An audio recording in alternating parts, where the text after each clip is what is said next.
আসসালামু আলাইকুম। হালাল রান্নাবান্না চ্যানেলের পক্ষ থেকে প্রিয় দর্শকদেরকে জানাচ্ছি স্বাগতম। প্রিয় দর্শক, আজকে একটি নতুন পিঠা নিয়ে আপনাদের সামনে হাজির হয়েছি।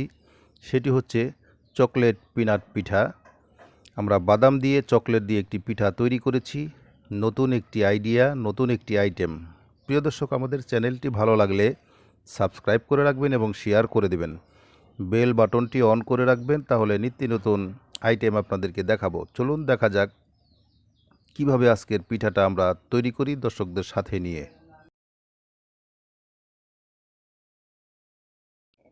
বিসমিল্লাহি আলা বারকাতিল্লাহ। প্রিয় দর্শক, আমরা একটা মিক্সিং বল নিয়ে নিলাম এবং বলের মধ্যে আমরা 2 কাপ পরিমাণ আটা দিয়ে দিচ্ছি আমরা 2 কাপ পরিমাণ আটা। এখন আমরা দিয়ে দিব বেকিং পাউডার হাফ চামচ। এখন আমরা দিয়ে দেব পরিমাণ মতো লবণ, দিয়ে দেব আমরা 1 টেবিল চামচ চিনি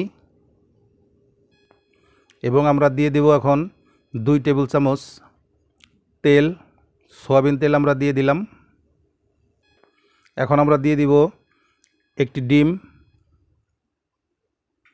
এখন আমরা এগুলোকে ভালো করে মিক্স করে নিব শুকনো উপকরণের সাথে।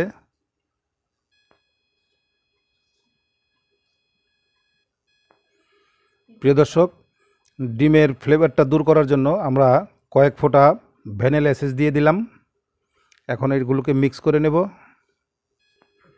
প্রিয় দর্শক, আমরা এখন একটু একটু পানি দিয়ে একটা ডো বানিয়ে নেব। প্রিয় দর্শক, আমাদের আটার খামিরটা আমরা এখন 10 মিনিটের জন্য রেস্টে দিয়ে যাব। বিসমিল্লাহি ওয়া আলা বারকাতিল্লাহ। প্রিয় দর্শক, আমরা একটা প্যানের মধ্যে 3 টেবিল চামচ তরল দুধ দিয়ে নিলাম এবং এই তরল দুধের সাথে আমরা দিয়ে দেব এখন গুঁড়ো দুধ 1 টেবিল চামচ এবং চিনি দিয়ে দেব আমরা 1 টেবিল চামচ এবং আমরা দিয়ে দেব কোকো পাউডার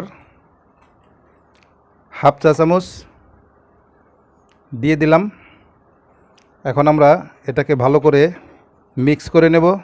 আমরা কিছু বাদাম ভেজে রেখেছিলাম এবং সেই বাদামগুলোকে একটু গুঁড়ো করে নিয়েছি। এখন সেই বাদামগুলোকে আমরা এখানে দিয়ে দিব, দিয়ে ভালো করে মিক্স করে নেব আমরা। প্রিয় দর্শক, আমাদের এই বাদামি চকলেটটা হয়ে গেল। এখন আমরা এটাকে নামিয়ে নেব। প্রিয় দর্শক, আমরা বাদাম এবং কোকো পাউডার দিয়ে যে চকলেটটা তৈরি করেছি সেটা এখন একটি খাঁজ দিয়ে নিলাম।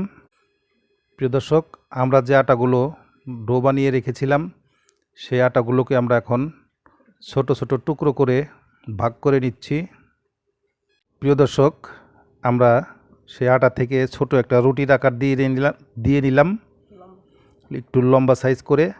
তারপর আমরা এখন সেই পিনাট চকলেটের খাঁজটা এক সাইডে বসিয়ে দিলাম এবং আমরা এটাকে ভালো করে আটকিয়ে একটা পেঁয়াজ দিয়ে নিব। পেঁয়াজ দিয়ে আমরা এখন পানি দিয়ে সাইডটা আটকিয়ে দিব। তারপর আমরা এটাকে ভাঁজ করে এভাবে দিয়ে নেব। এভাবে আজকে আমরা পিঠাগুলো তৈরি করে নেব। বিসমিল্লাহি ওয়া আলা বারকাতিল্লাহ। প্রিয় দর্শক, আমরা একটা প্যানের মধ্যে তেল দিয়ে নিলাম পিঠাগুলো ভাজার জন্য। আমরা এখন একে একে পিঠাগুলো ছেড়ে দেব তেলের মধ্যে। প্রিয় দর্শক, আমরা পিঠাগুলোকে এখন উল্টিয়ে দিচ্ছি। প্রিয় দর্শক, আমাদের পিঠাগুলো হয়ে গেছে, ভাজা হয়ে গেছে। এখন আমরা পিঠাগুলোকে নামিয়ে নিচ্ছি, তারপর পরিবেশন করে দেখাবো ইনশাআল্লাহ। প্রিয় দর্শক, হয়ে গেল আমাদের আজকের পিনাট চকলেট পিঠা। খুবই মজাদার এবং খুবই মজাদার। প্রিয় দর্শক, এভাবে আপনারা ছোট সোনামণি বাবুদেরকে বানিয়ে দিতে পারেন। ঠিক পাশাপাশি বড়দের কাছেও একটি খুব মজাদার পিঠা হবে।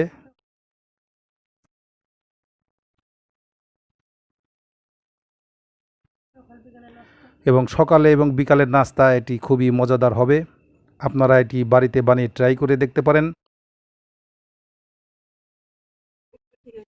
প্রিয় দর্শক, আমাদের চ্যানেলটি ভালো লাগলে অবশ্যই সাবস্ক্রাইব করে রাখবেন এবং অন্যদেরকে দেখার জন্য শেয়ার করে দেবেন। প্রিয় দর্শক, করোনা মহামারীতে আপনারা সবাই সাবধানে থাকবেন এবং মাস্ক অবশ্যই ব্যবহার করবেন। বাইরে গেলে বাহির থেকে এসে হাত ভালো করে সাবান দিয়ে ধৌত করে নেবেন। আল্লাহ তাআলা আমাদেরকে সকলকে সুস্থ রাখুন এবং ভালো রাখুন। আল্লাহ হাফেজ। আসসালামু আলাইকুম রহমতুল্লাহি ওয়া বারাকাতুহু।